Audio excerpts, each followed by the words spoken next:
امریکہ نے اپنی visa bond policy میں اہم تبدیلی کر دی، جس کے تحت کچھ غیر ملکی مسافروں کو امریکہ میں داخل ہونے سے پہلے $15,000 تک کا بانڈ جمع کروانا ہوگا۔ امریکی محکمہ خارجہ کا کہنا ہے کہ نئے ممالک کو اس فہرست میں شامل کیا، جس سے کل تعداد 38 ممالک ہو گئی ہے۔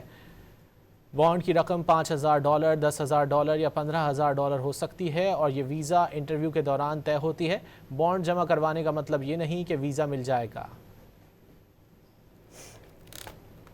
امریکہ نے اپنی ویزا بانڈ پالیسی میں اہم تبدیلی کر دی، جس کے تحت کچھ غیر ملکی مسافروں کو امریکہ میں داخل ہونے سے پہلے $15,000 تک کا بانڈ جمع کروانا ہوگا۔ امریکی محکمہ خارجہ کا کہنا ہے کہ نئے ممالک کو اس فہرست میں شامل کیا، جس سے کل تعداد 38 ممالک ہو گئی ہے۔ بانڈ کی رقم $5,000، $10,000 یا $15,000 ہو سکتی ہے اور یہ ویزا انٹرویو کے دوران طے ہوتی ہے۔ بانڈ جمع کروانے کا مطلب یہ نہیں کہ ویزا مل جائے گا۔